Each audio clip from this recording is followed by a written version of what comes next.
ಇದು Shantappa ಜಡಮ್ನವರ್. So UPSC 644ನೇ ರ್ಯಾಂಕ್ನೊಂದಿಗೆ ತೇರ್ಗಡೆ ಆಗಿರ್ತಾನೆ. ನಮ್ಮ ಈಗ KS ಮೇನ್ಸ್ ಪ್ರಿಪ್ರೇಷನ್ ಮಾಡ್ತಕ್ಕಂಥ ಸಂದರ್ಭದಲ್ಲಿ ನಿಮ್ಮ ಭವಿಷ್ಯವನ್ನು ಡಿಸೈಡ್ ಮಾಡ್ತಕ್ಕಂಥದ್ದು ಎಸ್ಸೆ, ತದನಂತರದಲ್ಲಿ ಎಥಿಕ್ಸ್.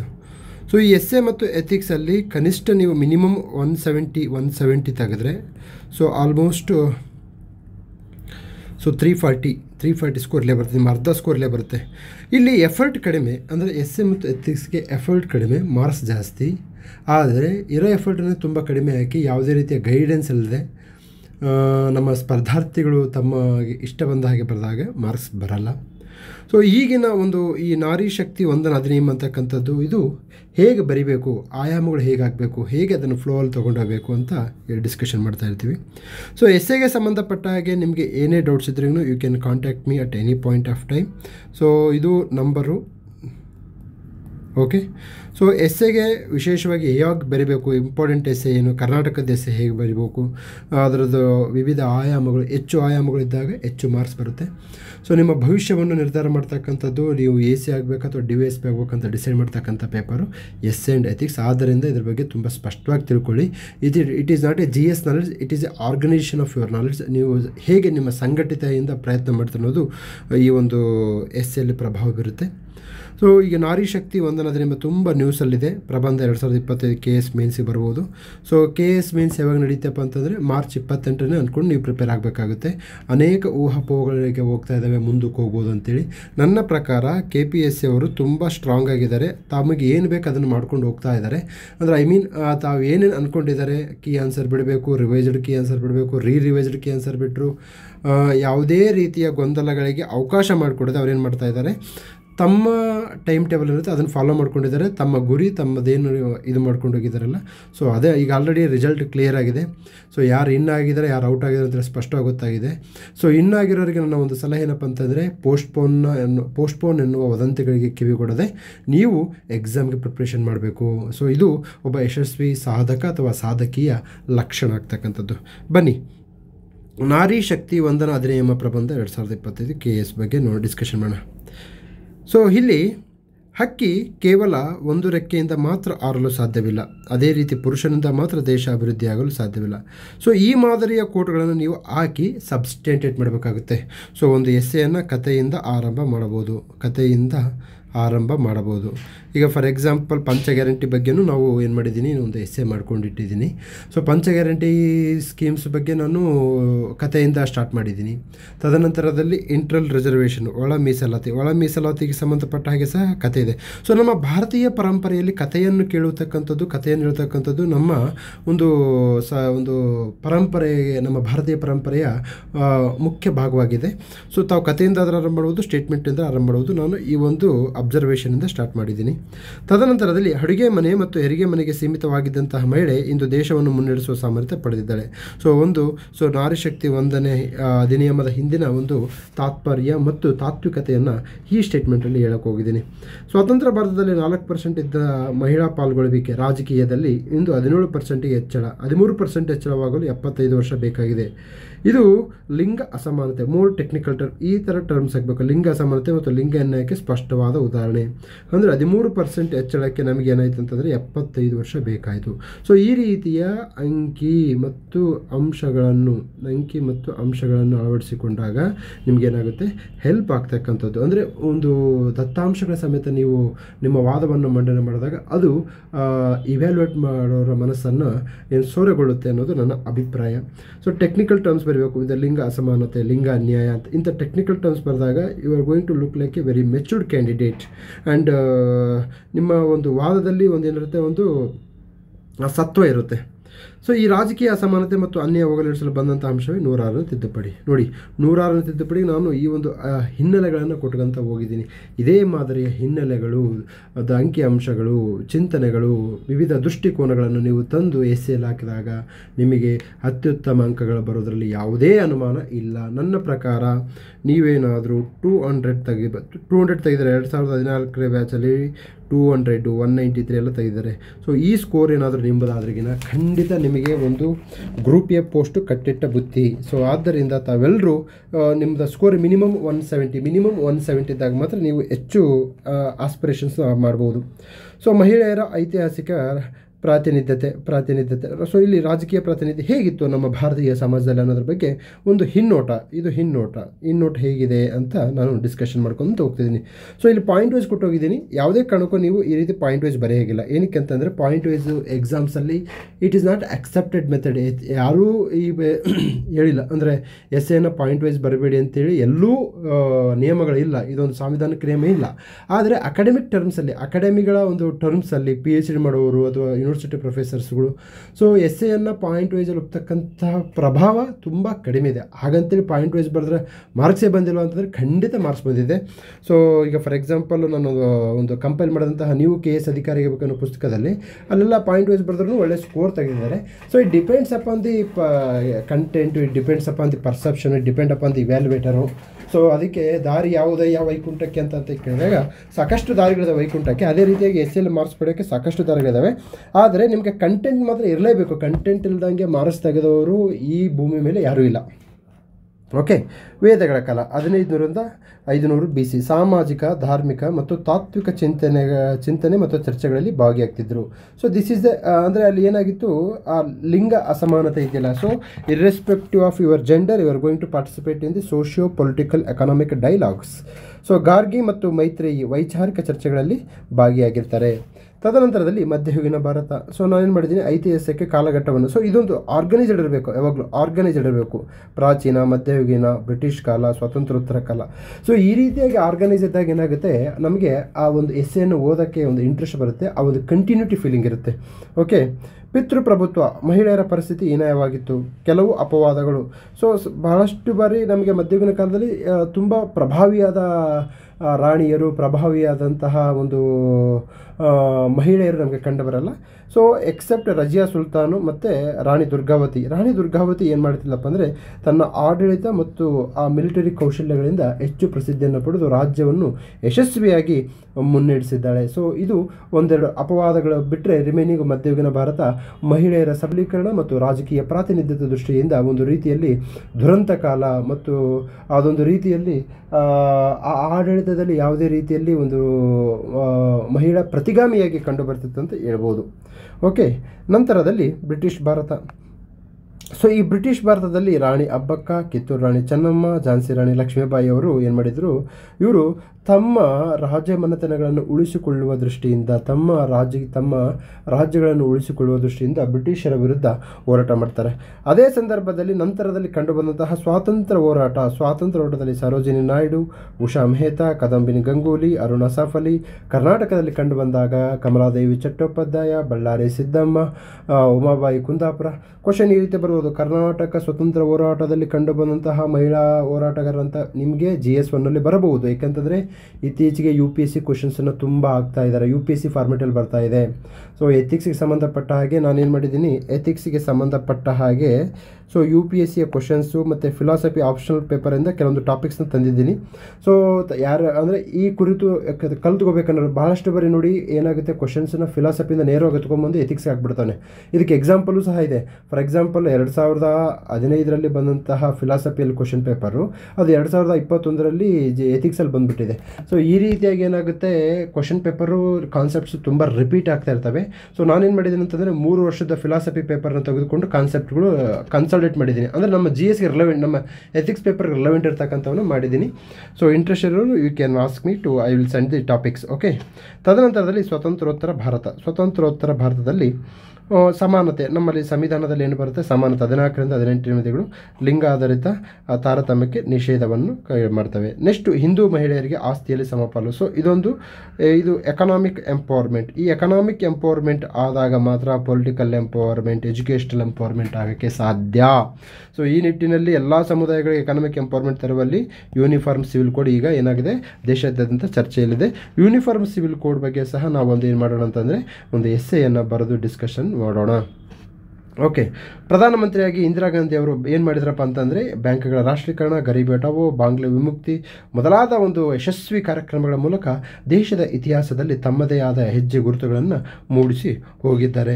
ಸೊ ನಾವು ಎಸ್ಸೆ ಬರೀಬೇಕಾದ್ರೆ ಮಹಿಳೆಯರ ಎಸ್ಸೆ ಬಗ್ಗೆ ಬರತಕ್ಕ ಸಂದರ್ಭದಲ್ಲಿ ಸಾಧ್ಯವಾದಷ್ಟು ಪ್ರೋಟೋಕಾಲ್ ಮೇಂಟೈನ್ ಮಾಡೋಕ್ಕಾಗುತ್ತೆ. ಅಂದರೆ ಮಹಿಳೆಯರ ನೆಗೆಟಿವ್ ಅಂಶಗಳನ್ನು ಬರಬಾರ್ದು, ಯಾಕಂದರೆ ಪ್ರತಿಯೊಬ್ಬ ವ್ಯಕ್ತಿತ್ವಗಳು ನೆಗೆಟಿವ್ಗಳು ಇದ್ದೇ ಇರುತ್ತಿಲ್ಲ ಅಂತನಲ್ಲ. ಸೊ ಇದೊಂದು ರೀತಿಯಲ್ಲಿ ಸೌಜನ್ಯ ಅಂತ ಏನಪ್ಪ ಅಂತಂದರೆ ಯಾವುದೇ ಒಬ್ಬ ಮಹಿಳಾ ನಾಯಕಿಯರ ಕುರಿತು ಒಂದು ರೀತಿಯಲ್ಲಿ ನೆಗೆಟಿವ್ ಆಗಿ ಮಾತಾಡ್ತಕ್ಕಂಥದ್ದು ಈ ರಾಜಕೀಯ ಪ್ರಾತಿನಿಧ್ಯಕ್ಕೆ ಒಂದು ವಿರೋಧ ಅಂಶ ಅಂತ ನಾವು ಹೇಳ್ಬೋದು. ನೆಕ್ಸ್ಟ್ ಸಾಂವಿಧಾನಿಕ ತಿದ್ದುಪಡಿ ತಂದ್ವಿ. 73 ಮತ್ತು 74 ತಿದ್ದುಪಡಿ, ಮಹಿಳೆಯರಿಗೆ 33% ಮೀಸಲಾತಿ. ನಮ್ಮ ಕರ್ನಾಟಕ ಸರ್ಕಾರ ಇನ್ನು ಒಂದು ಹೆಜ್ಜೆ ಮುಂದೆ ಹೋಗಿ ಇದನ್ನು 50% ಹೆಚ್ಚಳ ಮಾಡಿದೆ. ಸೊ ಇಡೀ ಭಾರತದಲ್ಲಿ 50% ಮಹಿಳೆಯರಿಗೆ ಮೀಸಲಾತಿ ನೀಡಿದಂತಹ ಮೊದಲ ರಾಜ್ಯ ಯಾವುದಪ್ಪ ಅಂತಂದರೆ ಕರ್ನಾಟಕ ಸರ್ಕಾರ. ಇದು ರಾಜಕೀಯ ಪ್ರಾತಿನಿಧ್ಯವನ್ನು ನಾವು ಇನ್ಕ್ರೀಸ್ ಮಾಡ್ತು. ಸೊ ಅತ್ಯಂತ ಪ್ರಭಾವಶಾಲಿ ಮಹಿಳೆಯರು ಈಗ ಪ್ರಸ್ತುತ ಸಂದರ್ಭದಲ್ಲಿ ದ್ರೌಪದಿ ಮುರ್ಮು ರಾಷ್ಟ್ರಪತಿ, ಶ್ರೀಮತಿ ದ್ರೌಪದಿ ಮುರ್ಮು ಅವರಿದ್ದಾರೆ, ಸೋನಿಯಾ ಗಾಂಧಿ ಅವರಿದ್ದಾರೆ, ಮಮತಾ ಬ್ಯಾನರ್ಜಿ ಇದ್ದಾರೆ, ನಿರ್ಮಲಾ ಸೀತಾರಾಮನ್ ಇದ್ದಾರೆ. ಸೊ ಇವರೆಲ್ಲ ಏನಾಗಿದ್ದಾರೆ, ರಾಜಕೀಯದಲ್ಲಿ ತಮ್ಮದೇ ಆದ ಛಾಪು, ತಮ್ಮದೇ ಆದ ಪ್ರಭಾವ, ತಮ್ಮದೇ ಆದ ಒಂದು ವಿಶೇಷವಾದ ಒಂದು ಇಂಪ್ಯಾಕ್ಟನ್ನು ಕ್ರಿಯೇಟ್ ಮಾಡಿರ್ತಕ್ಕಂಥ ಮಹಿಳೆಯರು. ಸೊ ಮಹಿಳೆಯರಂತಂದರೆ ಕೇವಲ ಅವರು ಪುರುಷನ ಅಡಿಯಲ್ಲಿ ಬಳತಕ್ಕಂತಹವರಲ್ಲ, ಅವರು ತಮ್ಮದೇ ಆದ ಛಾಪನ್ನು, ವ್ಯಕ್ತಿತ್ವವನ್ನು ಮೂಡಿಸ್ತಕ್ಕಂಥದ್ದಕ್ಕೆ ಎಕ್ಸಾಂಪಲ್ಲು. ಪ್ರಸ್ತುತ ಲೋಕಸಭೆಯಲ್ಲಿ 78 ಎಂಪಿಗಳು ಕಂಡು ಬರ್ತಿದ್ದಾರೆ. ಓಕೆ, ಈಗ ನಮಗೆ 106ನೇ ತಿದ್ದುಪಡಿಯ ಘಟಕಗಳು, ಅದರ ಅಂಶಗಳ ಬಗ್ಗೆ ನೋಡಿ. ಟೆಕ್ನಿಕಲ್. ಸೊ ಇಂಥ ಟೆಕ್ನಿಕಲ್ ಅಂಶಗಳನ್ನು ನೀವು ತಿಳ್ಕೊಂಡಾಗ ಮಾತ್ರ ಈ ಎಕ್ಸಾಮ್ಸನ್ನು ಕ್ಲಿಯರ್ ಮಾಡೋಕ್ಕೆ ಸಾಧ್ಯ. ಏನಪ್ಪ, 33% ಮೀಸಲಾತಿ ಎಲ್ಲಿ? ಲೋಕಸಭೆ, ಲೆಜಿಸ್ಲೇಟಿವ್ ಅಸೆಂಬ್ಲಿ ಮತ್ತು ಲೋಕಸಭೆಯಲ್ಲಿ, ರಾಜ್ಯ ವಿಧಾನಸಭೆ ಮತ್ತು ಲೋಕಸಭೆಯಲ್ಲಿ. ಈ ರೀತಿಯಾದ ಡಯಾಗ್ರಾಮನ್ನು ನೀವು ಎಸ್ಸೆಯಲ್ಲಿ ಹಾಕಬಾರದು, GS ಹಾಕಿ ಈ ರೀತಿಯ ಡಯಾಗ್ರಾಮ್ ಹಾಕೋದು ಸರಿಯಾದ ಕ್ರಮ ಅಲ್ಲ. ಓಕೆ, ನೆಕ್ಸ್ಟ್ ಮೀಸಲಾತಿ ಏನಪ್ಪ, ರೊಟೇಷನ್ ವೈಸ್ ಆಗುತ್ತೆ. ಅಂದರೆ ಒಂದು ಲೋಕಸಭಾ ಕ್ಷೇತ್ರದಿಂದ ಮತ್ತೊಂದು ಲೋಕಸಭಾ ಕ್ಷೇತ್ರಕ್ಕೆ, ಒಂದು ವಿಧಾನಸಭಾ ಕ್ಷೇತ್ರದಿಂದ ಮತ್ತೊಂದು ವಿಧಾನಸಭಾ ಕ್ಷೇತ್ರಕ್ಕೆ ರೊಟೇಷನ್ ಆಗುತ್ತೆ. ಏನಕ್ಕೆ ಇದು ರೊಟೇಷನ್ ಮಾಡ್ತಾರಪ್ಪ ಅಂದರೆ ದೇಶದ ಮತ್ತು ರಾಜ್ಯದ ಎಲ್ಲ ಭಾಗಗಳಿಂದಲೂ ಸಹ ಮಹಿಳೆಯರು ತಮ್ಮ ಪ್ರಾತಿನಿಧ್ಯವನ್ನು ಸದನದಲ್ಲಿ ತೋರಲಿ ಅನ್ನುವ ದೃಷ್ಟಿಯಿಂದ ಇದೊಂದು ರೀತಿಯಲ್ಲಿ ಆ ಈಕ್ವಾಲಿಟಿ ಇನ್ ರೆಪ್ರೆಸೆಂಟೇಷನ್, ಪ್ರಾತಿನಿಧ್ಯದಲ್ಲಿ ಸಮಾನತೆಯನ್ನು ತರುವ ದೃಷ್ಟಿಯಿಂದ ಆ ಒಂದು ಮೀಸಲಾತಿ ರೊಟೇಷನ್ ಆಗುತ್ತೆ. ತದನಂತರದಲ್ಲಿ ಜನಗಣತಿಯ ನಂತರ, ಈಗ ನಮಗೆ ಆ್ಯಕ್ಚುಲಿ 2021ರಲ್ಲಿ ಜನಗಣತಿ ಆಗಬೇಕಿತ್ತು, ಆದರೆ ಕೋವಿಡ್ ಕಾರಣದಿಂದ 2021ರಲ್ಲಿ ಜನಗಣತಿ ಆಗಿಲ್ಲ. ಸೊ ಈ ಒಂದು ಮಹಿಳಾ ಮೀಸಲಾತಿ 2021ರಲ್ಲಿ ಜನಗಣತಿ ಆಗಿಲ್ಲ. ಆದ್ದರಿಂದ ನೆಕ್ಸ್ಟ್ ಯಾವಾಗ ಜನಗಣತಿ ನಡೆಯಿತು ಅದಾದ ನಂತರದಲ್ಲಿ ಅನುಷ್ಠಾನಗೊಳ್ಳುತ್ತೆ. ಬರೀ ಜನಗಣತಿ ಆದ್ರೆ ಮಾತ್ರ ಅನುಷ್ಠಾನಗೊಳ್ಳುತ್ತಾ? ಇಲ್ಲ, ಜನಗಣತಿ ಆದ ನಂತರದಲ್ಲಿ ಕ್ಷೇತ್ರ ಪುನರ್ವಿಂಗಡಣೆ, ಡಿಲಿಮಿಟೇಷನ್. ಸೊ ಡಿಲಿಮಿಟೇಷನ್ ಆಗ್ತದೆ ಅಂದರೆ ಕ್ಷೇತ್ರ ಪುನರ್ವಿಂಗಡಣೆ ಮತ್ತು ಜನಗಣತಿ ಆದ ನಂತರದಲ್ಲಿ ಈ ಮಹಿಳಾ ಮೀಸಲಾತಿ 33% ಮೀಸಲಾತಿ ಅನುಷ್ಠಾನಕ್ಕೆ ಬರುತ್ತದೆ ಅನ್ನುವುದು ಈ ಒಂದು 106ನೇ ತಿದ್ದುಪಡಿಯ ಮುಖ್ಯ ಅಂಶಗಳಾಗಿವೆ. ಏನಿದು ಅನುಕೂಲ? ಸೊ ಅನುಕೂಲಗಳು ಹೇಗೆ ಅನುಕೂಲ ಆಗುತ್ತೆ? ಪ್ರಾತಿನಿಧ್ಯ ಹೆಚ್ಚಾಗುತ್ತದೆ. ಸೊ ನಮಗೆ ಈಗ 17% ಇದ್ದಂತಹ ಮಹಿಳಾ ಪ್ರಾತಿನಿಧ್ಯ 33%ಗಳಲ್ಲಿ, ಗ್ರಾಮ ಪಂಚಾಯತ್ಗಳಲ್ಲಿ ನಾವೇನು ಮಾಡಿದ್ವಿ, 33% ಕೊಟ್ಟಿದ್ದಕ್ಕೆ ಮಹಿಳೆಯರ ಪ್ರಾತಿನಿಧ್ಯ 46%ಗೆ ಹೆಚ್ಚಾಗಿದೆ. ಸೊ ಈ ರೀತಿಯ ಡಾಟಾಗಳನ್ನು ಹಾಕಿ. ಸೊ ಮಹಿಳೆಯರ ಪ್ರಾತಿನಿಧ್ಯ ಹೆಚ್ಚಾಗೋದ್ರಿಂದ ಲಿಂಗ ಸಮಾನತೆ ನಮಗೆ ಕಂಡುಬರುತ್ತೆ. ಲಿಂಗ ಸಮಾನತೆ. ನೆಕ್ಸ್ಟ್, ಪಿತೃಪ್ರಭುತ್ವ ಬೇರುಗಳನ್ನು ಕಿತ್ತು ಹಾಕುವುದು, ನೀತಿ ಪಾಲನೆ ಮತ್ತು ರಚನೆಯಲ್ಲಿ ಲಿಂಗ ಸಮಾನತೆ ಸಾಧನೆ. ಸೊ ನಮಗೆ ಈಗ ಪುರುಷರು ಕಾನೂನು ಮಾಡಿದ್ರೆ ಅದು ಪುರುಷ ಪ್ರಧಾನವಾಗಿರ್ತವೆ, ಮಹಿಳೆಯರು ಕಾನೂನು ಮಾಡಿದ್ರೆ ಅದು ಮಹಿಳಾ ಪ್ರಧಾನವಾಗಿರ್ತವೆ. ಸೊ ಈಗ ಬಹುತೇಕ 75 ವರ್ಷಗಳಲ್ಲಿ ಪುರುಷರೇ ಜಾಸ್ತಿ ಮಾಡಿರ್ತಕ್ಕಂತಹ ಸಂದರ್ಭದಲ್ಲಿ ನಾವು ಇದನ್ನು ಕಾನೂನುಗಳು ಪುರುಷರ ಪರವಾಗಿದೆ. ಫಾರ್ ಎಕ್ಸಾಂಪಲ್ ಹೇಗೆ ಅಗ್ನಿಶಾಮಕ ಇಲಾಖೆ, ಈ ಅಗ್ನಿಶಾಮಕ ಇಲಾಖೆಯಲ್ಲಿ ಏನಾಗಿದೆ, ಕೇವಲ ಪುರುಷರಿಗೆ ಮಾತ್ರ ಅವಕಾಶ ಇದೆ. ಇದು ಪುರುಷ ಪ್ರಧಾನ ನೀತಿ ಅಂತ ನಾನು. ಯಾಕೆ ಮಹಿಳೆಯರಿಗೆ ಅವಕಾಶ ಇಲ್ಲ? ಯಾಕೆ ಮಹಿಳೆಯರು ಅಂದರೆ ಅಗ್ನಿಯನ್ನು ನಂದಿಸುವ ಸಾಮರ್ಥ್ಯ ಅವ್ರಿಗೆ ಇಲ್ವಾ? ಸೊ ಅವರ ಶಕ್ತಿಯನ್ನು ನಾವು ತುಂಬ ಓವರ್ಲುಕ್ ಮಾಡಿರೋದು, ತುಂಬ ಕಡಿಮೆ ಅಂದರೆ ಅವರನ್ನು ಒಂದು ರೀತಿಯಲ್ಲಿ ನಗಣ್ಯ ಮಾಡಿರೋದು, ನಿರ್ಲಕ್ಷ್ಯ ಮಾಡಿರೋದು, ಅದು ಮಹಿಳೆಯರಿಗೆ ಮಾಡ್ತಕ್ಕಂತಹ ಅವಮಾನ. ಸೊ ಈ ರೀತಿಯ ಲಿಂಗ ಸಮಾನತೆ ಬೇಕಪ್ಪ ಅಂತಂದರೆ ನಮಗೆ ನೀತಿ ರಚನೆಯಲ್ಲಿ ಮಹಿಳೆಯರು ಪಾಲ್ಗೊಳ್ಳಬೇಕು. ಅಭಿವೃದ್ಧಿ ಏನಿದು? ಅಭಿವೃದ್ಧಿ ಅಂದರೆ ಅದರಲ್ಲಿ ಮಾನವ ಅಭಿವೃದ್ಧಿ. ಸೊ ಮಹಿಳೆ ಏನಾಗುತ್ತೆ, ನೀತಿ ರಚನೆಯಲ್ಲಿ ಬಂದಾಗ ಆರೋಗ್ಯದ ವಿಚಾರದ ಕೂಡ ಹೆಚ್ಚು ತಲೆ ಕೆಡಿಸ್ಕೊಳ್ತಾಳೆ. ಶಿಕ್ಷಣ, ಸಾಮಾಜಿಕ ಕಲ್ಯಾಣಗಳ ಕುರಿತು ಮಹಿಳೆಗೆ ವಿಶೇಷವಾದ ಆಸಕ್ತಿ ಮತ್ತು ಗಮನ ಇರುತ್ತೆ. ಆದ್ದರಿಂದ ಮಾನವ ಅಭಿವೃದ್ಧಿ ಸೂಚ್ಯಂಕದಲ್ಲಿ ಭಾರತ ಸ್ಥಾನ 134. ಸೊ ನಮಗೆ ನಮ್ಮ ಪಕ್ಕದಲ್ಲಿರುವ ಬಾಂಗ್ಲಾದೇಶ ನಮಗಿಂತ ಹೆಚ್ಚು ಸಾಧನೆ ಮಾಡಿದೆ. ಸೊ ಈ ನಿಟ್ಟಿನಲ್ಲಿ ಮಾನವ ಅಭಿವೃದ್ಧಿ ಬೇಕು ಅಂತಂದರೆ ನಮಗೇನಪ್ಪ ಅಂತಂದರೆ ಈ ಒಂದು ಮಹಿಳೆಯರು ರಾಜಕೀಯದಲ್ಲಿ ಪಾಲ್ಗೊಳ್ಳಬೇಕಾಗುತ್ತೆ. ತದನಂತರದಲ್ಲಿ ಮಾದರಿ ನಾಯಕತ್ವ, ಜಯಲಲಿತಾ ಸ್ತ್ರೀ ಶಕ್ತಿ ಮತ್ತು ಮತ್ತು ತಾಳ್ಮೆಗೆ ಸಂಕೇತಿಕತೆ. ನೋಡಿ, ಅಂದರೆ ನಮ್ಮಲ್ಲಿ ಭಾರತೀಯ ರಾಜಕೀಯದಲ್ಲಿ ಇಂದಿರಾ ಗಾಂಧಿ ಅವರಿದ್ದಾರೆ, ಮಮತಾ ಬ್ಯಾನರ್ಜಿ ಇದ್ದಾರೆ, ಜಯಲಲಿತಾ ಇದ್ದಾರೆ. ಸಾಕಷ್ಟು ಈ ಪುರುಷ ಕಟ್ಟಿದ ಗೋಡೆಗಳನ್ನು ಒಡೆದುಕೊಂಡು ತಾವೆಲ್ಲರೂ ಏನು ತಮ್ಮದೇ ಆದ ಒಂದು ವ್ಯಕ್ತಿತ್ವವನ್ನು, ತಮ್ಮದೇ ಆದ ಸ್ಥಾನವನ್ನು, ತಮ್ಮದೇ ಆದ ಪ್ರಭಾವಳಿಯನ್ನು ಸೃಷ್ಟಿಸಿಕೊಂಡು ರಾಜ್ಯವನ್ನು ಆಳಿ ರಾಜ್ಯವನ್ನು ಮುನ್ನಡೆ ತಂದರೆ ಇಂತಹ ಮಾದರಿ ನಾಯಕತ್ವ ನಮಗೆ ಬರಬೇಕಪ್ಪ ಅಂತಂದರೆ ಮಹಿಳೆಯರು ಹೆಚ್ಚು ರಾಜಕೀಯದಲ್ಲಿ ಪಾಲ್ಗೊಳ್ಳಬೇಕಾಗುತ್ತೆ. ತದನಂತರದಲ್ಲಿ ವಿಶ್ವ ಬ್ಯಾಂಕ್ ವರದಿ ನೀಡಿದೆ. ಏನಪ್ಪ ಇದು ವರದಿ? ಮಹಿಳಾ ನಾಯಕತ್ವದ ಪಂಚಾಯತ್ಗಳಲ್ಲಿ ಆಡಳಿತದ ಗುಣಮಟ್ಟತೆ 43.04% ಹೆಚ್ಚಳ. ನೋಡಿ, ಅಂದರೆ ಏನಾಗುತ್ತೆ ಅಂತಂದರೆ ಮಹಿಳೆಯರು ಎಲ್ಲೆಲ್ಲಿ ಪಂಚಾಯತ್ಗಳಲ್ಲಿ ಅಧ್ಯಕ್ಷರು ಸದಸ್ಯರಾಗಿದ್ದಾರೋ ಅಲ್ಲೆಲ್ಲ ಆ ಪಂಚಾಯತ್ಗಳಲ್ಲಿ ಏನಾಗಿದೆ, ಆ ಆಡಳಿತದಲ್ಲಿ ದಕ್ಷತೆ ಇದೆ, ಕ್ಷಮತೆ ಇದೆ, ಮತ್ತು ಮಾನವ ಅಭಿವೃದ್ಧಿ ಸೂಚ್ಯಂಕಗಳು ಇನ್ಕ್ರೀಸ್ ಆಗಿದ್ದಾವೆ, ಶೌಚಾಲಯದ ಸಮಸ್ಯೆ ಬಗೆಹರಿದಿದ್ದಾವೆ, ಕುಡಿಯುವ ನೀರಿನ ಸಮಸ್ಯೆ ಬಗೆಹರಿದಿದ್ದಾವೆ, ಒಂದು ನೀತಿಗಳಲ್ಲಿ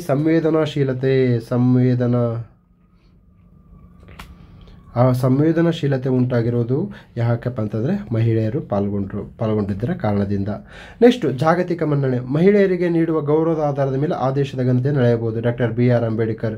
ಸೊ ಒಂದು ದೇಶ ರಾಜಕೀಯ, ಆರ್ಥಿಕ, ಸಾಮಾಜಿಕ, ಸಾಂಸ್ಕೃತಿಕ ಮತ್ತು ತಾಂತ್ರಿಕ ವಿಚಾರಗಳಲ್ಲಿ ಮಹಿಳೆಯರಿಗೆ ಸಮಾನವಾದ ಆಯ್ಕೆಗಳನ್ನು ಮತ್ತು ಅವಕಾಶಗಳನ್ನು ನೀಡಿದಾಗ ಆ ಒಂದು ದೇಶ ಜಾಗತಿಕ ಮನ್ನಣೆ ಆಗುತ್ತೆ. ಈಗ ಅಫ್ಘಾನಿಸ್ತಾನ ಇದೆ.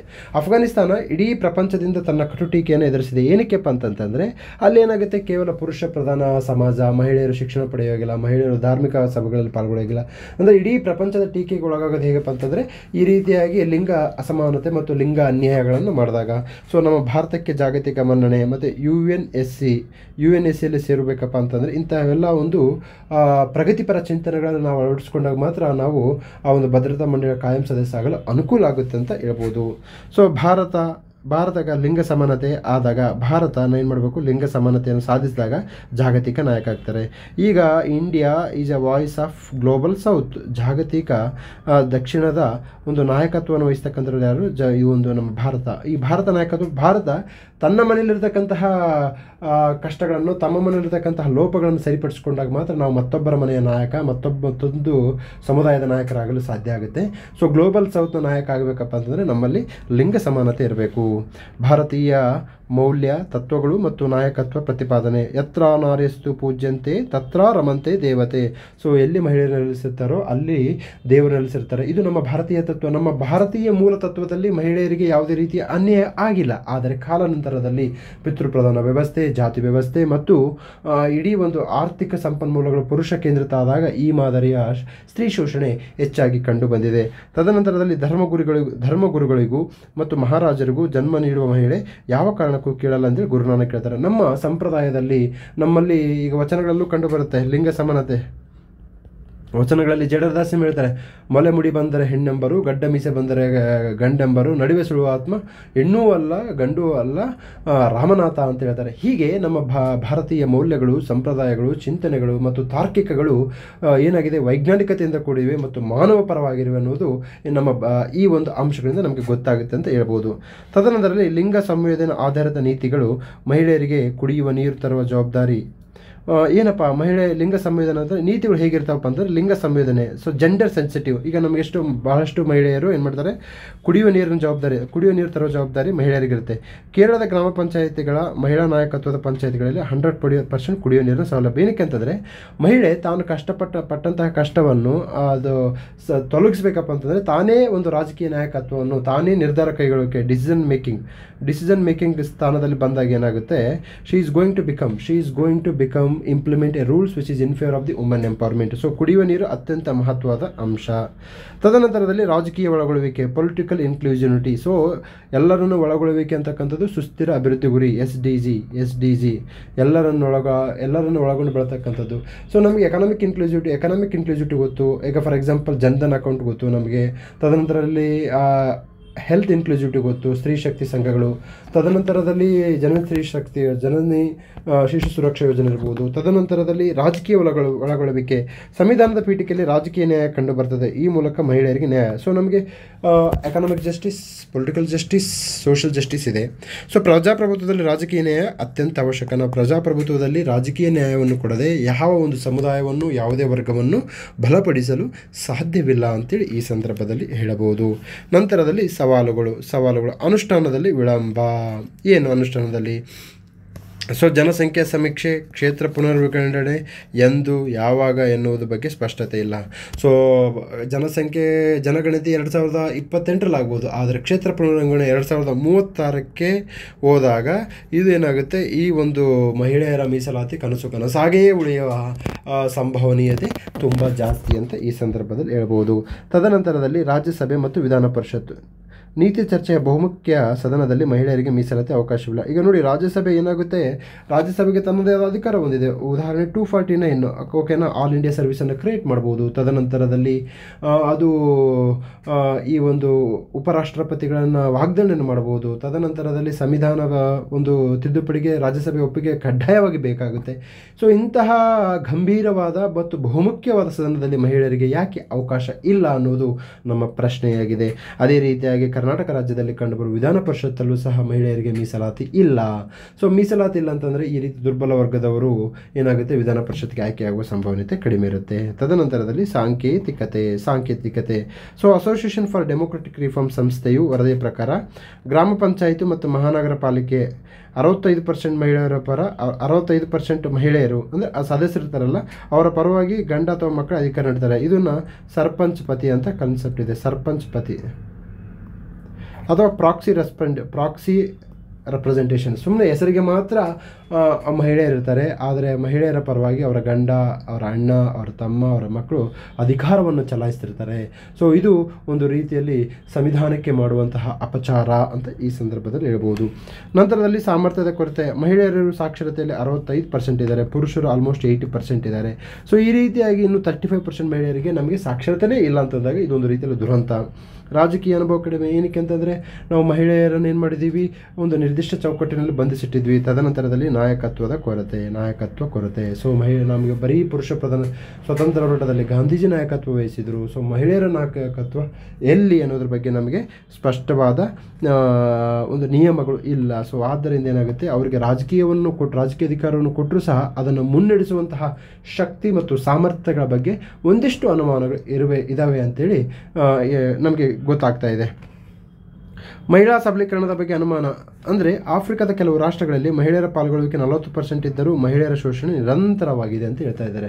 ನೋಡಿ, ಈಗ ನಾವು ಮಹಿಳೆಯರಿಗೆ ಇದು ರಾಜಕೀಯ ಪ್ರಾತಿನಿಧ್ಯ ಕೊಟ್ವಿ, but can it convert into the woman empowerment? Yes, we don't know, ನಮಗೆ ಗೊತ್ತಿಲ್ಲ. ಸೊ ಆದ್ದರಿಂದ ಇದು ಮಹಿಳಾ ಸಬಲೀಕರಣದ ಬಗ್ಗೆ ಅನುಮಾನ. ತದನಂತರದಲ್ಲಿ ರಾಜಕೀಯ ಸಬಲೀಕರಣ, ಆರ್ಥಿಕ ಸಬಲೀಕರಣದ ಕೊರತೆ. ಸೊ ಮಹಿಳೆಯರು 48% ಇದ್ದಾರೆ, ಆದರೆ ಅವರ ಒಡೆತನದಲ್ಲಿ ಭೂ ಒಡೆತನ ಕೇವಲ 3%. ಅವರ ಭೂ ಒಡೆತನ ಆಗಿರೋದು ಕೇವಲ 3%. ಸಾಮಾಜಿಕ ಮನ್ನಣೆ ಇಲ್ಲ. ಪೂರ್ವಗ್ರಹ ಪೀಡಿತ. ಮಹಿಳೆಯರ ಬುದ್ಧಿ ಮೊಣಕಾಲ ಕೆಳಗೆ. ಸೊ ಮಹಿಳೆಯರಿಗೆ ರಾಜಕೀಯ ಸಾಮರ್ಥ್ಯ ಇಲ್ಲ ಅನ್ನೋ ಈ ರೀತಿಯ ಕೆಲವು ಅಂಶಗಳೇನಾಗಿದೆ ನಮಗೆ ಒಂದು ರೀತಿಯಲ್ಲಿ ಮಹಿಳಾ ಪ್ರಗತಿಗೆ ಒಂದು ರೀತಿಯಲ್ಲಿ ಅಡ್ಡಿಯಾದ ಅಂಶಗಳಾಗಿವೆ. ಓಕೆ, ನೆಕ್ಸ್ಟ್ ಮೀಸಲಾತಿಯ ಲಾಭಗಳು. ಹಣಬಲ ಮತ್ತು ತೋಳ್ಬಲ. ಸೊ ಈ ಹಣಬಲ ಮತ್ತು ಏನಾಗುತ್ತೆ, ಈಗ ನೋಡಿ ಫಾರ್ ಎಕ್ಸಾಂಪಲ್ ಆಯಿತು, ರೆಪ್ರೆಸೆಂಟೇಷನ್ ಕೊಟ್ಟಿದ್ದೀವಿ ನಾವು ಎಲ್ಲ ಓಕೆ, ಬಟ್ ಮಹಿಳೆಯರು ಯಾವ ಕುಟುಂಬದಿಂದ ಬರ್ತಾರಪ್ಪ ಅಂದರೆ ಈಗಾಗಲೇ MLA ಇದ್ದಂಥ ಕುಟುಂಬದಿಂದಲೇ ಅವರ ಅತ್ತೆನೋ, ಸೊಸೆನೋ, ಮಗಳೋ, ಮೊಮ್ಮಗಳೋ, ಗಿರಿಮೊಮ್ಮಗಳೋ ಬಂದು ರಾಜಕೀಯಕ್ಕೆ ಚುನಾವಣೆ ಇರ್ತಾರೆ. ನಿಮ್ಮಂತಹ ಬಡವರ ಮಕ್ಕಳು, ಮಧ್ಯಮ ವರ್ಗದವರ ಮಕ್ಕಳ ಕುಟುಂಬದ ಮಹಿಳೆಯರು ಇದಕ್ಕೆ ಪಾಲ್ಗೊಳ್ಳೋಕ್ಕಾಗಲ್ಲ. ಅಂದರೆ ಇದು ಸಿರಿವಂತರನ್ನು ಮತ್ತಷ್ಟು ಸಿರಿವಂತರು ಮಾಡುತ್ತೆ, ಹಣವಂತರನ್ನು ಮತ್ತಷ್ಟು ಹಣವಂತರನ್ನು ಮಾಡುತ್ತೆ, ಬಲವಂತರನ್ನು ಮತ್ತಷ್ಟು ಬಲವಂತರು ಮಾಡುತ್ತೆ. ಸೊ ಹೀಗೆ ಈ ಒಂದು ರಾಜಕೀಯ ಪ್ರಾತಿನಿಧ್ಯ ಮಹಿಳೆಯರು ಕೊಡ್ತಕ್ಕಂಥದ್ದು ಕೇವಲ ಉಳ್ಳಂತಹ ಕುಟುಂಬಗಳ ಹೊರತು ಇಲ್ಲದಂತಹ ಕುಟುಂಬಗಳಿಗೆ ಅಲ್ಲ. ಆಲ್ರೆಡಿ ಸಬಲೀಕರಣದಂತಹ ಕುಟುಂಬದ ಮಹಿಳೆಯರಿಗೆ ಮಾತ್ರ ಮತ್ತಷ್ಟು ಸಬಲೀಕರಣ ಮಾಡುತ್ತೆ. ಈ ರೀತಿಯ ಒಂದು ರಾಜಕೀಯ ಅಸಮಾನತೆ ಏನಾಗುತ್ತೆ, ಒಂದು ಸಮತೆ ಮತ್ತು ಸಮಾನತೆ ಸಮಾಜಕ್ಕೆ, ಸರ್ವರಿಗೂ ಸಮಬಾಳು, ಸರ್ವರಿಗೂ ಸಮಪಾಲು ಎನ್ನುವ ತತ್ವಕ್ಕೆ ಇದು ವಿರುದ್ಧವಾಗಿದೆ ಅಂತೇಳಿ ಈ ಸಂದರ್ಭದಲ್ಲಿ ನಾವು ಹೇಳಬಹುದು. ಲೈಂಗಿಕ ಅಲ್ಪಸಂಖ್ಯಾತರು ಆಯ್ತಪ್ಪ, ಓಕೆ, ಮಹಿಳೆಯರಾಯಿತು. ಲೈಂಗಿಕ ಅಲ್ಪಸಂಖ್ಯಾತರು ಅವರು ನಮ್ಮ ಭಾರತೀಯರಲ್ವಾ, ಅವರು ನಮ್ಮ ಸಮಾಜದ ಭಾಗ ಅಲ್ವಾ. ಸೊ ಇಲ್ಲಿ ಶಕ್ತಿ ಯೋಜನೆಯನ್ನು ಈ ವರ್ಗಕ್ಕೆ ವಿಸ್ತರಿಸಲಾಗಿದೆ. ಆ ಉದ್ಯೋಗದಲ್ಲಿ 1% ಮೀಸಲಾತಿ, ಆದರೆ ರಾಜಕೀಯ ಮೀಸಲಾತಿ ಇಲ್ಲ. ಯಾಕೆ ಇವರು ನಮ್ಮವರಲ್ಲವೇ? ಯಾಕೆ ಇವ್ರಿಗೂ ರಾಜಕೀಯ ಹಕ್ಕುಗಳಿಲ್ವಾ? ಸಂವಿಧಾನದಲ್ಲಿ ಇವ್ರಿಗೆ ಏನಾದರೂ ತಾರತಮ್ಯ ಮಾಡಿ ಅಂತ ಹೇಳಿದೆಯಾ? ಇಲ್ಲ, ಎಲ್ಲ. ಸೊ ಅತ್ಯಂತ ದುರ್ಬಲ ವರ್ಗದಂತಹ ಲೈಂಗಿಕ ಅಲ್ಪಸಂಖ್ಯಾತರಿಗೆ ಈ ರಾಜಕೀಯ ಮೀಸಲಾತಿಯ ಪ್ರಾತಿನಿಧ್ಯ ಕಂಡು ಬರಲಾರ್ದಿರ್ತಕ್ಕಂಥದ್ದು ಆ ವರ್ಗಕ್ಕೆ ಮಾಡಿದಂತಹ ಅನ್ಯಾಯ. ಲೈಂಗಿಕ ಅಲ್ಪಸಂಖ್ಯಾತರು ಅಂತಕ್ಕಂಥದ್ದು ಒಂದು ರೀತಿಯಲ್ಲಿ ನೈಸರ್ಗಿಕ ಮತ್ತು ದೈವದ ಶಾಪ ಅಂತಹ ಶಾಪದ ಸಮುದಾಯಕ್ಕೆ ಮತ್ತೊಂದು ರೀತಿಯಲ್ಲಿ ನಾವು ಒಂದು ಮನುಷ್ಯ ತಾನೇ ಒಂದು ರಾಜಕೀಯ ಶಾಪವನ್ನು ನೀಡತಕ್ಕಂಥದ್ದು, ಒಂದು ಗಾಯದ ಮೇಲೆ ಬರ ಎಳೆದ ಹಾಗೆ ಅಂತಕ್ಕಂಥದ್ದನ್ನು ಈ ಸಂದರ್ಭದಲ್ಲಿ ನಾವು ನೋಡಬಹುದು. ಎಸ್, ನೆಕ್ಸ್ಟು ಶಿಫಾರಸ್ಸುಗಳು ಏನಪ್ಪ ಶಿಫಾರಸ್ಸುಗಳು ಅಂತಂದರೆ, ಪರಿಣಾಮಕಾರಿ ಅನುಷ್ಠಾನಕ್ಕೆ ಮಾಡಬೇಕು. ಏನಿದು ಎಫೆಕ್ಟಿವ್ ಇಂಪ್ಲಿಮೆಂಟೇಷನ್ಗೆ ಏನು ಮಾಡಬೇಕು? ತ್ವರಿತ ಮತ್ತು ತತ್ಕ್ಷಣ ಅನುಷ್ಠಾನ, ಅಂದರೆ ಜನಸಂಖ್ಯಾ ಸಮೀಕ್ಷೆ ಮತ್ತು ಕ್ಷೇತ್ರ ಪುನರ್ವಿಂಗಡಣೆ ಕಾಯ್ದೆ ನೇರವಾಗಿ ಅನುಷ್ಠಾನಕ್ಕೆ ತರಬೇಕು. ಸೊ ನೀವು ಅದನ್ನು ಕ್ವೇಟ್ ಮಾಡಿದೆ ಇದಕ್ಕೆ ಕ್ವೇಟ್ ಮಾಡಿದೆ ಅಂತ ಹೇಳಬಾರ್ದು. ಸೊ ಇದಕ್ಕೇನು ಸಂಬಂಧ ಇದೆ? ಈಗ ನೆಕ್ಸ್ಟು 2024 ಲೋಕಸಭೆ ಚುನಾವಣೆ ನಡೆದಿದೆ. ಸೊ 2029 ಮತ್ತೆ ಇದನ್ನೇನು ಮಾಡಿ ನೀವು ಅಂತಂದರೆ ಇದನ್ನು ಇಂಪ್ಲಿಮೆಂಟೇಷನ್ ಮಾಡಿಬಿಡಿ. ಏನಕ್ಕೆ? Why you are waiting for census and this delimitation. ತದನಂತರದಲ್ಲಿ ವಿಧಾನ ಪರಿಷತ್ ಮತ್ತು ರಾಜ್ಯಸಭೆಯಲ್ಲಿ ಮೀಸಲಾತಿ, ಈ ಮೂಲಕ ನಾವೇನು ಮಾಡಬೇಕು? ಅವ್ರಿಗೆ ಮೀಸಲಾತಿ ಕೊಡಬೇಕು. ಸಂಸದೀಯ ಪದ್ಧತಿ ಸರ್ವ ಸದನಗಳು ಮಹಿಳೆಯರ ಮುಕ್ತ ಪ್ರವೇಶಕ್ಕೆ ಅವಕಾಶವನ್ನು ಮಾಡಿಕೊಡ್ಬೇಕಾಗುತ್ತೆ. ಮಹಿಳೆಯರಿಗೆ ರಾಜಕೀಯ ಮತ್ತು ನಾಯಕತ್ವದ ತರಬೇತಿ, ಮಹಿಳೆಯರ ಪರವಾಗಿ ಅಧಿಕಾರ ಚಲಾಯಿಸುವ ಸಂಬಂಧಿಕರಿಗೆ ಕಾನೂನಿನ ಮೂಲಕ ಶಿಕ್ಷೆ ಕೊಡಬೇಕು ನಾವು. ಸೊ ಯಾರಾದರೂ ಹೆಂಡತಿಯರ ಪರವಾಗಿ ಅಥವಾ ಅಮ್ಮನ ಪರವಾಗಿ ಯಾರಾದರೂ ಪವರ್ನ ಎಕ್ಸೈಸ್ ಮಾಡಿದರೆ we have to punish them through the legal procedure. ತದನಂತರದಲ್ಲಿ 33% ಹೆಚ್ಚು ಸ್ಥಾನ ನೀಡುವ ರಾಜಕೀಯ ಪಕ್ಷಗಳಿಗೆ ವಿಶೇಷವಾದ ಅನುದಾನ ಮತ್ತು ಆದ್ಯತೆ. ಹೇಗೆ ಅಂತಂದರೆ, ಫಾರ್ ಎಕ್ಸಾಂಪಲ್ ಯಾವುದೋ ಒಂದು ಎ ಪಕ್ಷ, ಈ ಎ ಪಕ್ಷ 50% ಟಿಕೆಟ್ಸನ್ನು ಮಹಿಳೆಯರಿಗೆ ಕೊಟ್ಟರೆ ಇವರಿಗೆ ಒಂದು ರೀತಿಯಲ್ಲಿ ಹಣ, 1 ಕೋಟಿ ಹಣ. ತದನಂತರದಲ್ಲಿ ಇವರಿಗೆ ಆ ಒಂದು ಬ್ಯಾಲೆಟ್ ಬಾಕ್ಸಲ್ಲಿ ಫಸ್ಟ್ ಹೆಸರೇ ಆ ಒಂದು ರಾಜಕೀಯ ಪಕ್ಷದ ಇರುತ್ತೆ. ಸೊ ಈ ರೀತಿಯಾಗಿ ಆದ್ಯತೆ ಮತ್ತು ಹಣಕಾಸು ಅನುದಾನಗಳು ಕೊಟ್ಟಾಗ ಮಾತ್ರ ಏನಾಗುತ್ತೆ, ಇಲ್ಲಿ ಒಂದು ನಾವು ಈ ಒಂದು ರೀತಿಯಲ್ಲಿ ಮಹಿಳೆಯರನ್ನು ಮತ್ತಷ್ಟು, ಅಂದರೆ ನಮಗೆ ಕೇವಲ 30, ಈಗ ಅವರು ಜನಸಂಖ್ಯೆ ಇರ್ತಕ್ಕಂಥದ್ದು 40%, ನೀವು ಯಾಕೆ ಬರೀ 33% ಕೊಡ್ತೀರಿ? ಅವರ ಜನಸಂಖ್ಯೆಗಳನ್ನು ಕೊಡಿ, 48% ಕೊಡಿ. ಸೊ ಹೀಗೆ 50% ಯಾರು ಕೊಡ್ತಾರೋ ಅವ್ರಿಗೆ ವಿಶೇಷವಾದ ಆದ್ಯತೆಗಳನ್ನು ನಾವು ಕೊಡಬಹುದು. ಓಕೆ. ತದನಂತರದಲ್ಲಿ ಸಾರ್ವಜನಿಕ ಜಾಗೃತಿ. ಸೊ ಇಲ್ಲಿ ನಾವು ಬೀದಿ ನಾಟಕ, ಅಭಿಯಾನಗಳು, ಸಮಾವೇಶಗಳು, ಮಹಿಳಾ ಸಾಧಕಿಯರ ಪರಿಚಯ, ಲಿಂಗ ಸಮಾನತೆ ಅವಕಾಶ ಬಗ್ಗೆ ನಾವು ಸಾರ್ವಜನಿಕ ಜಾಗೃತಿಯನ್ನು ಮೂಡಿಸಬೇಕು. ಜನರಿಗೆ ಗೊತ್ತಾಗಬೇಕು why it is needed, so to where it is needed, why, so ಯಾಕೆ ಬೇಕು, ಹೇಗೆ ಬೇಕು ಅನ್ನೋದ್ರ ಬಗ್ಗೆ ನಾವು ಸಾರ್ವಜನಿಕರ ಜಾಗೃತಿ ಮೂಡಿಸಿದಾಗ ಇದು ಪ್ರಜಾತಂತ್ರ. ಇಲ್ಲಿ ಜನಭಾಗೀದಾರಿ ಅತ್ಯಂತ ಅವಶ್ಯಕವಾದ ಅಂಶವಾಗಿದೆ. ತದನಂತರದಲ್ಲಿ ಮೇಲ್ವಿಚಾರಣೆ, ಮೌಲ್ಯಮಾಪನ ಮತ್ತು ಮೇಲುಸ್ತುವಾರಿ. ಸೊ ಈ 106ನೇ ತಿದ್ದುಪಡಿ ಜಾರಿಯಾದ ನಂತರದಲ್ಲಿ ಆ ತಿದ್ದುಪಡಿಯನ್ನು ಅನುಷ್ಠಾನಕ್ಕೆ ತಂದ ನಂತರ ಅದನ್ನು ಮೇಲ್ವಿಚಾರಣೆ ಮಾಡಬೇಕು, ಅನುಷ್ಠಾನ ಆಗ್ತಿದೆಯಾ ಇಲ್ವಾ. ತದನಂತರ ಮೌಲ್ಯಮಾಪನ ಮಾಡಬೇಕು, ಇವ್ಯಾಲ್ಯೂಯೇಟ್ ಮಾಡಬೇಕು, how it is going to bring a political empowerment to the women. ತದನಂತರ ಮೇಲುಸ್ತುವಾರಿ ನೋಡಬೇಕು, ಸೊ ಇಂಪ್ಲಿಮೆಂಟ್ ಆಗ್ತಿದೆಯಾ ಇಲ್ವಾ, ಆಗಿಲ್ಲ ಅಂದರೆ ಏನು ಕಾರಣ. ಸೊ ಈ ಮೇಲ್ವಿಚಾರಣೆ, ಮೌಲ್ಯಮಾಪನ, ಮೇಲುಸ್ತುವಾರಿಗೆ ಒಂದು ಸಪ್ರೇಟ್ ತನ್ನದೇ ಒಂದು ಸಂಸ್ಥೆಯನ್ನು ಆರಂಭ ಮಾಡಿದ್ರೆ ಒಳಿತು. ಸೊ ಜಾಗತಿಕ ದೇಶಗಳು ನೋಡಿ, ರವಾಂಡಾ, ನಾರ್ವೆ ಮತ್ತು ಫಿನ್ಲ್ಯಾಂಡಲ್ಲಿ ಏನಾಗಿದೆ ಅಂತಂದರೆ ಅವರು ಮಹಿಳಾ ಸಬಲೀಕರಣ ಮಾಡೋದ್ರಿಂದ ಒಂದು ರೀತಿಯಲ್ಲಿ ನೀತಿ ರಚನೆ, ನಿರ್ಧಾರ ಕೈಗೊಳ್ಳುವಿಕೆ, ಸಂಪನ್ಮೂಲಗಳ ಕ್ರೋಢೀಕರಣ, ಸಂಪನ್ಮೂಲಗಳ ಹಂಚಿಕೆಯಲ್ಲಿ ಅಲ್ಲಿ ಆ ಲಿಂಗ ಸಮಾನತೆ ಕಂಡು ಬರ್ತಕ್ಕಂಥದ್ದನ್ನು ನಾವು ನೋಡ್ಬೋದಾಗಿದೆ. ತದನಂತರದಲ್ಲಿ ಉಪಸಂಹಾರ, ಇನ್ನೂ ತುಂಬ ಎಫೆಕ್ಟಿವ್ ಆಗಿ ಬರಿಬೋದು ಉಪಸಂಹಾರ. ಆದರೆ ತಾವೇನು ಮಾಡಬೇಕಪ್ಪ ಅಂತಂದರೆ ಈ ಉಪಸಂಹಾರದಲ್ಲಿ ಸ್ವಲ್ಪ ನಾನು ಚಿಕ್ಕದಾಗಿ ಒಂದು ಸಾಂಕೇತಿಕವಾಗಿ just it is A symbolic ಆಗಿ ಬರ್ತೀನಿ. ಅಮೃತ ಕಾಲದ ಈ ಸಂದರ್ಭದಲ್ಲಿ ನಾರಿ ಶಕ್ತಿಯ ಅನಾವರಣ ಆಗಬೇಕಿದೆ. ಸರ್ವೋದಯ, ಸಮಾನತೆ ಮತ್ತು ಸಮತೆ ತತ್ವಗಳ ಅನುಷ್ಠಾನಕ್ಕೆ ಬಂದರೆ ಮಾತ್ರ ಧ್ವನಿ ಇಲ್ಲದ ಮಹಿಳೆ ಧ್ವನಿಯನ್ನು ಪಡಿತಾಳೆ. ಸೊ ಹೀಗೆ ನಾವು ಎಸ್ಸೆಯನ್ನು ಕಂಪ್ಲೀಟ್ ಮಾಡಿದ್ದೀವಿ. ಸೊ ಎಸ್ಸೆಗೆ ಸಂಬಂಧಪಟ್ಟ ಹಾಗೆ you can contact me at any point of time. ಇದೇ ರೀತಿಯಾಗಿ ಎಥಿಕ್ಸನ್ನು ಮಾಡಬೇಕಾಗುತ್ತೆ. So essay and ethics can going to bring you lot of reforms in your score. ಎಸ್ಸೆಗೆ ಸಂಬಂಧಪಟ್ಟ ಹಾಗೆ ನೀವು ಸೊ ಮತ್ತೊಂದು ಎಸ್ಸೆ ಅಂತ ಬರ್ತೀನಿ, ನಿಮಗೆ ಯಾವ ಎಸ್ಸೆ ಬೇಕು ಅಂತೇಳಿ ನಮಗೆ ಒಂದು ಕಾಮೆಂಟ್ ಬಾಕ್ಸಲ್ಲಿ ಮೆನ್ಷನ್ ಮಾಡಿ, ಆ ಎಸ್ಸೆನ ನಾವು ಡಿಸ್ಕಷನ್ ಮಾಡೋಣ. ಓಕೆ, ಎಲ್ರಿಗೂ ನಮಸ್ಕಾರ. ಮತ್ತೊಂದು ಕ್ಲಾಸೊಂದಿಗೆ ಭೇಟಿ ಆಗ್ತೀನಿ. ನಮಸ್ತೆ.